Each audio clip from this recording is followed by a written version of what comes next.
Drive-by commenter. Hey fellas, a YouTuber I often watch says certain video games have a better advantage in doing subtle exposition than cinema. I wanted to get your take. I mean, I imagine with a video game, you've got a lot more real estate to play with. You know, a movie, you've got 2 hours. Video game, you've got like 50. Oh, yeah, but I thought they just meant the concept of doing exposition. Do they mean like you walk around in a world and thus you can sort of absorb it? Or so let's see what he says here. A YouTuber I often watch says that certain video games have a better advantage in doing subtle exposition than cinema. Wanted to get your take. He's right. You have like games where you can go and explore the scenery. Like, for instance, Metroidvania games. If you do this on a really high scale, some really epic stuff, right? Where you can take hours, days, even depending on how you choose to do it, with branching paths and everything, to discover a hidden story. I see exactly where it's coming from.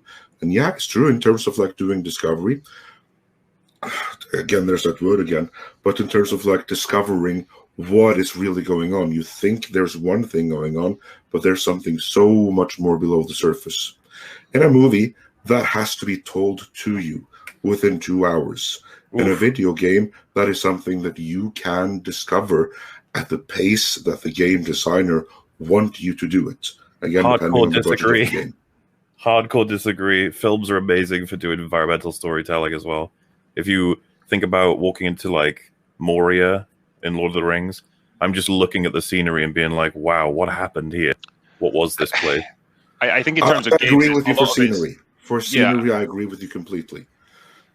But for instance, for stories, just for like pure stories, and like finding like that there's more than meets the eye, there's more below the surface. You can do a lot in video games. There's a lot of, you can like pick up books or audio logs or look at walls and what's scratched into them, while movies are restricted by you will be shown what the director shows you. Exactly. I agree with that. Yeah, that's what I mean. Exposition, I suppose. That's what I mean. But because like I think the potential for movies is enormous, and I'm so tired of like modern ones just being like green screens go, someone will do something and later. Meanwhile, like you used to have people crafting sets for hours on end for exactly how they were supposed to translate to you what they were and what people used to live there, sort of thing. I love the Eternals is a great example of absolutely breaking that show don't tell rule, where like characters just have to literally spell out exactly what they're thinking and what lessons they've learned throughout the movie. Like, it's probably the most egregious example I've seen of that in modern cinema, where it's just straight up telegraphing everything to the audience. They don't trust audiences anymore. You got to help them out. You got to hold them their hand throughout the whole thing. Games are getting worse for that as well in some ways. Mechanically simpler, and the stories are much more straightforward. Games are like now.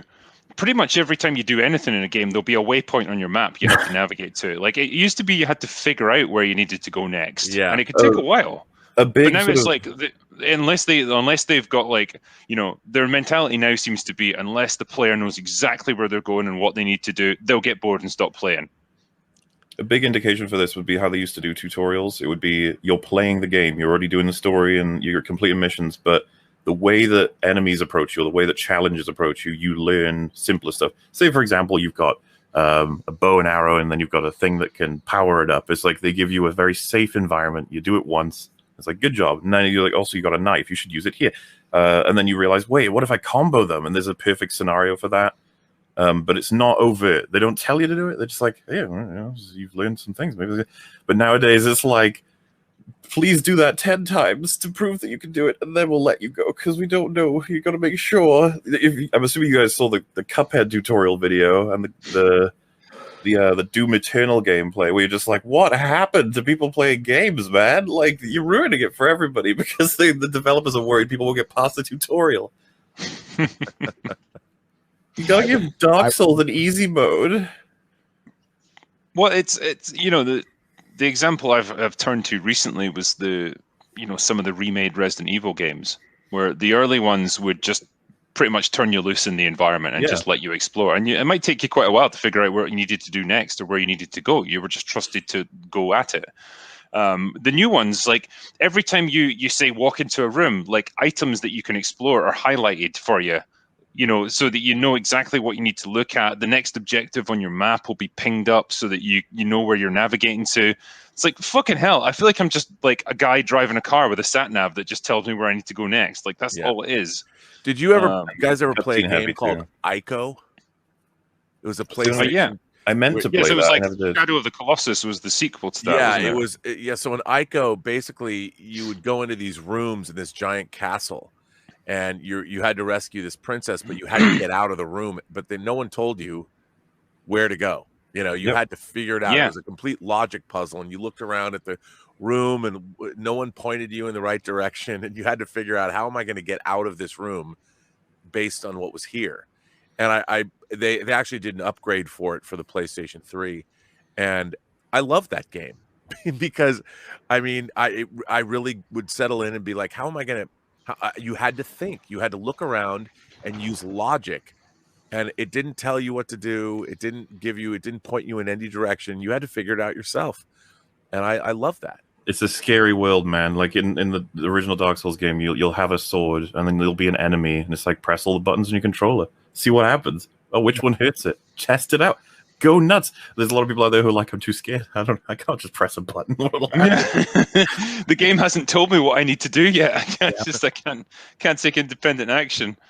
Yeah, it's really weird, this mentality now of game design. And like I say, it all seems to stem from this idea that, like, if the player gets lost or doesn't have a constant like stream of stimulus, like they have to stop and think for a little bit, they'll just stop playing the game because they'll move on to the next like piece of instant gratification. Yes. And it's not how games used to be. And particularly now, if you've paid like $50 for a game, you're going to play it. You're going to put some time into it because you've paid the money for it. I guess it blows my mind a little bit because it just matches movies as well. The production line sort of mentality where they picture the consumers just lying down with a mouth open and a big tube just goes over and sludge. Yeah. Deploy the sludge. They have a good argument for some of the stuff out there, you know. I mean, it seems to be working for a lot of people too. So like, a lot of people are happy with this sort of approach.